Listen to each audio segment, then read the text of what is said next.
Power of Concentration by Theron Q. Dumont. Lesson 9. Concentration can overcome bad habits.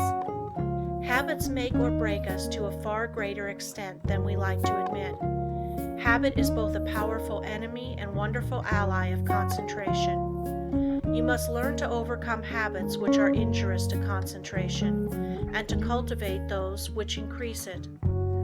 The large majority of people are controlled by their habits, and are buffeted around by them like waves of the ocean tossing a piece of wood.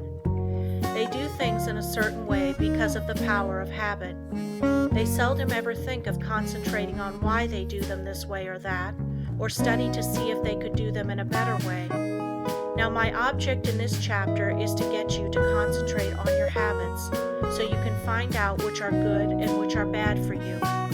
You will find that by making a few needed changes, you can make even those that are not good for you of service. The good habits you can make much better. The first thing I want you to realize is that all habits are governed consciously or unconsciously by the will. Most of us are forming new habits all the time. Very often, if you repeat something several times in the same way, you will have formed the habit of doing it that way. But the oftener you repeat it, the stronger that habit grows, and the more deeply it becomes embedded in your nature. After a habit has been in force for a long time, it becomes almost a part of you, and is therefore hard to overcome. But you can still break any habit by strong concentration on its opposite. All our life, so far as it has definite form, is but a mass of habits, practical, emotional, and intellectual, systematically organized, for our weal or woe, and bearing us irresistibly toward our destiny, whatever the latter may be. We are creatures of habits, imitators and copiers of our past selves. We are liable to be bent or curved as we can bend a piece of paper, and each fold leaves a crease, which makes it easier to make the fold there the next time. The intellect and will are spiritual functions. Still they are immersed in matter, and to every moment of theirs corresponds a movement in the brain, that is, in their material correlative. This is why habits of thought and habits of willing can be formed. All physical impressions are the carrying out of the actions of the will and intellect. Our nervous systems are what they are today because of the way they have been exercised. As we grow older, most of us become more and more like automatic machines. The habits we have formed increase in strength. We work in our old characteristic way. Your associates learn to expect you to do things in a certain way. So you see that your habits make a great difference in your life. And as it is just about as easy to form good habits as it is bad, you should form only the former. No one but yourself is responsible for your habits. You are free to form the habits that you should, and if everyone could realize the importance of forming the right kind of habits, what a different world this would be. How much happier everyone would be. Then all instead of the few might win success. Habits are formed more quickly when we are young, but if we have already passed the youthful plastic period, the time to start to control our habits is right now, as we will never be any younger. You will find the following maxims worth remembering.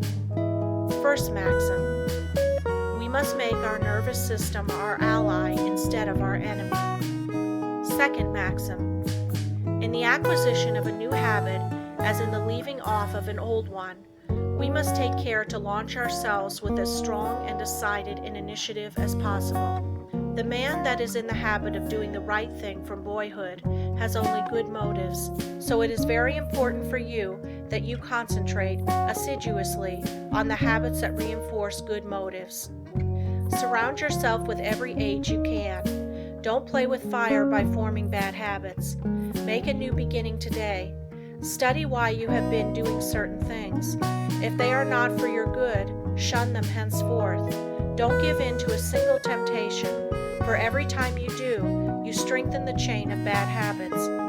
Every time you keep a resolution, you break the chain that enslaves you. Third maxim: never allow an exception to occur till the new habit is securely rooted in your life. Here is the idea. You never want to give in until the new habit is fixed, else you undo all that has been accomplished by previous efforts. There are two opposing inclinations. One wants to be firm, and the other wants to give in. By your will you can become firm through repetition. Fortify your will to be able to cope with any and all opposition. Fourth maxim: seize the very first possible opportunity to act on every resolution you make, and on every emotional prompting you may experience in the direction of the habits you aspire to gain. To make a resolve and not to keep it is of little value. So by all means keep every resolution you make, for you not only profit by the resolution, but it furnishes you with an exercise that causes the brain cells and physiological correlatives to form the habit of adjusting themselves to carry out resolutions. A tendency to act becomes efficiently ingrained in us in proportion to the uninterrupted frequency with which the actions actually occur, and the brain grows to their use. When a resolve or a fine glow of feeling is allowed to evaporate without bearing fruit, it is worse than a chance lost. If you keep your resolutions, you form a most valuable habit. If you break them, you form a most dangerous one. So concentrate on keeping them, whether important or unimportant. And remember, it is just as important for this purpose to keep the unimportant, for by so doing, you are forming a habit. Fifth maxim: keep the faculty of effort alive in you by a little gratuitous exercise every day. The more we exercise the will, the better we can control our habits. Every few days do something for no other reason than its difficulty, so that when the hour of dire need draws nigh, it may find you not unnerved or untrained to stand the test. Asceticism of this sort is like the insurance which a man pays on his house and goods. The tax does him no good at the time, and possibly may never bring him a return, but if the fire does come, his having paid it will be his salvation from ruin. So with the man who has daily insured himself to habits of concentrated attention, energetic volation, and self-denial in unnecessary things. He will stand like a tower when everything rocks around him, and his softer fellow mortals are winnowed like chaff in the blast. The young should be made to concentrate on their habits, and be made to realize that if they don't, they become walking bundles of injurious habits. Youth is the plastic state, and should be utilized in laying the foundation for a glorious future. The great value of habit for good and evil cannot be overestimated. Habit is the deepest law of human nature. No man is stronger than his habits, because his habits either build up his strength or decrease it. Why we are creatures of habits. Habits have often been called a labor-saving invention, because when they are formed, they require less of both mental and material strength. The more deeply the habit becomes ingrained, the more automatic it becomes. Therefore, habit is an economizing tendency of our nature, for if it were not for habit, we should have to be more watchful. We walk across a crowded street. The habit of stopping and looking prevents us from being hurt. The right kind of habits keep us from making mistakes and mishaps. It is a well-known fact that the chauffeur is not able to master his machine safely until he has trained his body in a habitual way. When an emergency comes, he instantly knows what to do.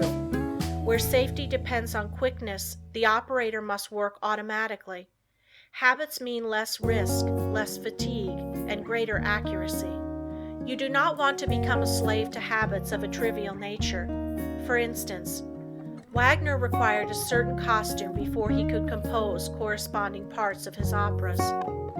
Schiller could never write with ease unless there were rotten apples in the drawer of his desk, from which he could now and then obtain an odor which seemed to him sweet. Gladstone had different desks for his different activities, so that when he worked on Homer, he never sat among habitual accompaniments of his legislative labors. In order to overcome undesirable habits, two things are necessary. You must have trained your will to do what you want it to do, and the stronger the will, the easier it will be to break a habit. Then you must make a resolution to do just the opposite of what the habit is. Therefore, one habit must replace another.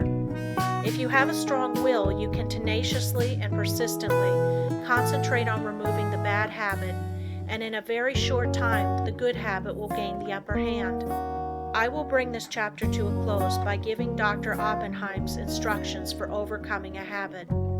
If you want to abolish a habit, and its accumulated circumstances as well, you must grapple with the matter as earnestly as you would with a physical enemy. You must go into the encounter with all tenacity of determination, with all fierceness of resolve, yea, even with a passion for success that may be called vindictive. No human enemy can be insidious, so persevering, as unrelenting as an unfavorable habit. It never sleeps. It needs no rest. It is like a parasite that grows with the growth of the supporting body, and like a parasite, it can best be killed by violent separation and crushing. When life is stormy and all seems against us, that is when we often acquire wrong habits, and it is then that we have to make a gigantic effort to think and speak as we should, and even though we may feel the very reverse at that moment, the tiniest effort will be backed up by a tremendous power and will lift us to a realization never felt before. It is not in the easy, contented moments of our life that we make our greatest progress, for then it requires no special effort to keep in tune. But it is when we are in the midst of trials and misfortunes, when we think we are sinking, being overwhelmed, then it is important for us to realize that we are linked to a great power, and if we live as we should, there is nothing that can occur in life which could permanently injure us. Nothing can happen that should disturb us. So always remember you have within you unlimited power, ready to manifest itself in the form which fills our need at the moment. If when we have something difficult to solve, we would be silent like the child, we can get the inspiration when it comes.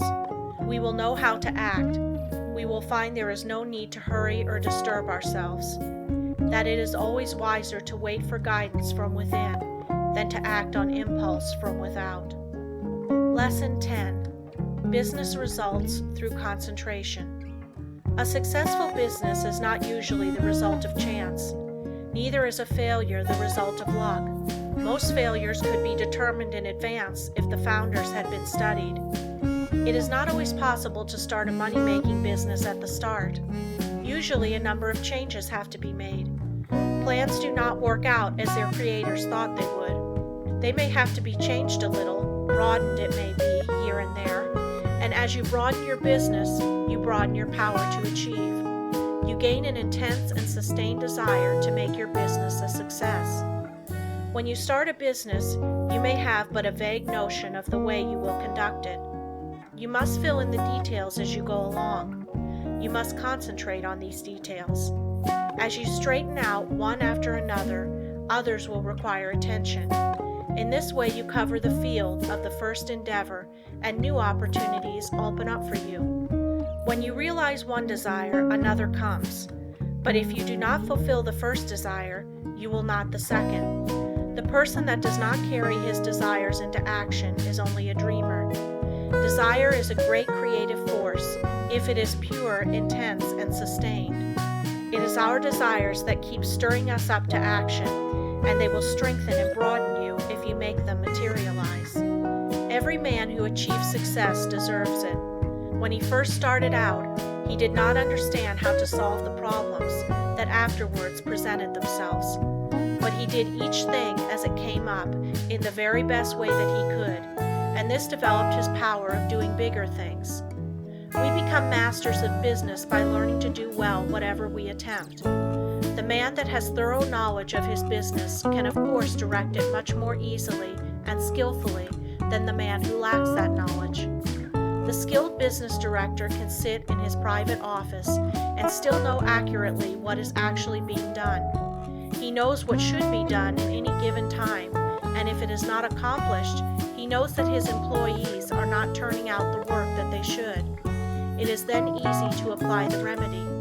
Business success depends on well-concentrated efforts. You must use every mental force you can muster. The more these are used, the more they increase. Therefore, the more you accomplish today, the more force you will have at your disposal with which to solve your problems tomorrow.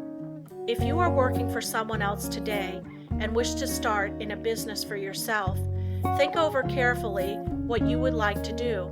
Then when you have resolved what you want to do, you will be drawn towards it.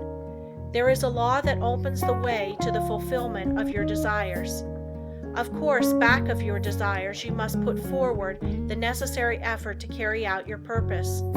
You must use your power to put your desires into force. Once they are created and you keep up your determination to have them fulfilled, you both consciously and unconsciously work toward their materialization. Set your heart on your purpose, concentrate your thought upon it, direct your efforts with all your intelligence, and in due time you will realize your ambition.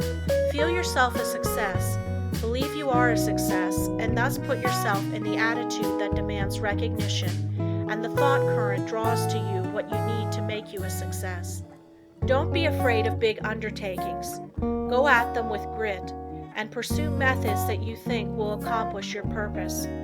You may not at first meet with entire success, but aim so high that if you fall a little short, you will still have accomplished much. What others have done, you can do.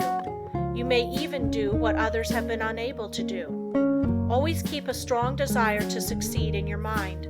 Be in love with your aim and work, and make them, as far as possible, square with the rule of the greatest good to the greatest number, and your life cannot be a failure. The successful business attitude must be cultivated to make the most out of your life. The attitude of expecting great things from both yourself and others. It alone will often cause men to make good, to measure up to the best that is in them. It is not the spasmodic spurts that count on a long journey, but the steady efforts. Spurts fatigue and make it hard for you to continue. Rely on your own opinion. It should be as good as anyone else's. When once you reach a conclusion, abide by it. Let there be no doubt or wavering in your judgment. If you are uncertain about every decision you make, you will be subject to harassing doubts and fears, which will render your judgment of little value. The man that decides according to what he thinks right and who learns from every mistake acquires a well-balanced mind that gets the best results. He gains the confidence of others. He is known as the man that knows what he wants, and not as the one that is as changeable as the weather. The man of today wants to do business with the man that he can depend upon. Uncertainties in the business world are meeting with more disfavor. Reliable firms want to do business with men of known qualities, with men of firmness, judgment, and reliability. So if you wish to start in business for yourself, your greatest asset, with the single exception of a sound physique, is that of a good reputation. A successful business is not hard to build if we can concentrate all our mental forces upon it. It is the man that is unsettled because he does not know what he wants that goes to the wall. We hear persons say that business is trying on the nerves, but it is the unsettling elements of fret and worry and suspense that are nerve exhausting, and not the business. Executing one's plans may cause fatigue. Enjoyment comes with rest. If there has not been any unnatural strain, the recuperative powers replace what energy has been lost. By attending to each day's work properly, you develop the capacity to do a greater work tomorrow. It is this gradual development that makes possible the carrying out of big plans. The man that figures out doing something each hour of the day gets somewhere. At the end of each day, you should be a step nearer your aim. Keep the idea in mind that you mean to go forward, that each day must mark an advance, and forward you will go. You do not even have to know the exact direction, so long as you are determined to find the way. But you must not turn back once you have started. Even the brilliant men's conceptions of the possibilities of their mental forces are so limited and below their real worth that they are far more likely to belittle their possibilities than they are to exaggerate them. You don't want to think that an aim is impossible because it has never been realized in the past. Every day someone is doing something that was never done before. We are pushing ahead faster. Formerly, it took decades to build up a big business, but today it is only but a matter of years, sometimes of months. Plan each day's activities carefully, and you can reach any height you aim at. If each thing you do is done with concise and concentrated thought, you will be able to turn out an excellent quality and a large quantity of work. Plan to do so much work during the day, and you will be astonished to see how much more you will do than on other days when you had not decided on any certain amount. I have demonstrated that the average business working force could do the same amount of work in 6 hours that they now do in 8, without using up any more energy. Never start to accomplish anything in an indecisive, indefinite, uncertain way. Tackle everything with a positiveness and an earnestness that will concentrate your mind and attract the very best associated thoughts.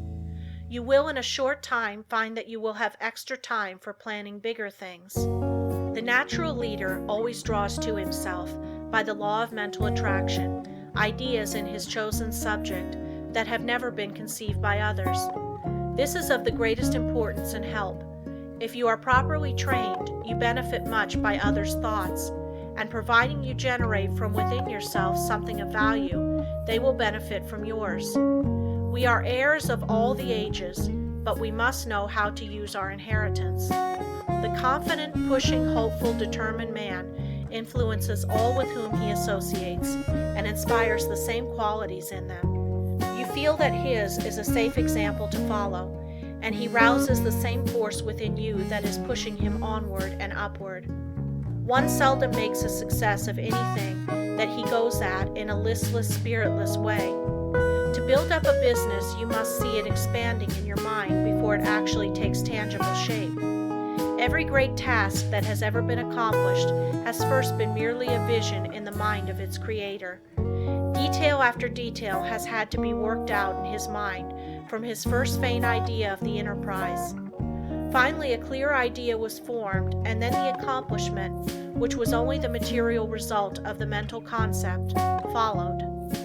The up-to-date businessman is not content to build only for the present, but is planning ahead. If he does not, he will fall behind his competitor, who is. What we are actually doing today was carefully thought out and planned by others in the past. All progressive businesses are conducted this way. That is why the young businessman of today is likely to accomplish more in a few years than his father did in all his life. There is no reason why your work or business should fag you out. When it does, there is something wrong. You are attracting forces and influence that you should not, because you are not in harmony with what you are doing. There is nothing so tiring as to try to do the work for which we are unfitted, both by temperament and training. Each one should be engaged in a business that he loves. He should be furthering movements with which he is in sympathy. He will then only do his best work and take intense pleasure in his business. In this way, while constantly growing and developing his powers, he is at the same time rendering through his work genuine and devoted service to humanity.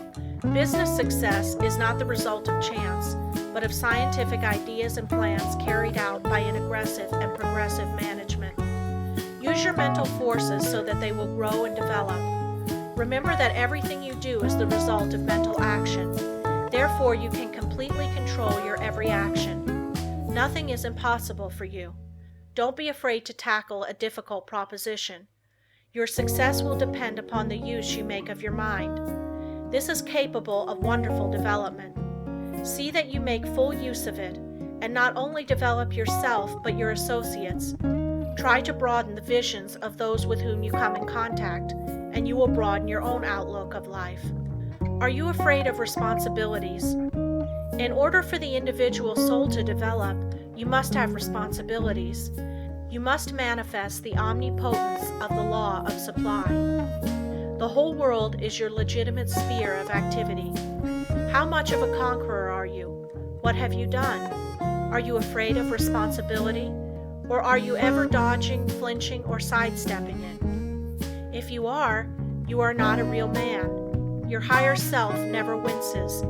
So be a man and allow the powers of the higher self to manifest, and you will find you have plenty of strength, and you will feel better when you are propositions. End of Lesson 10.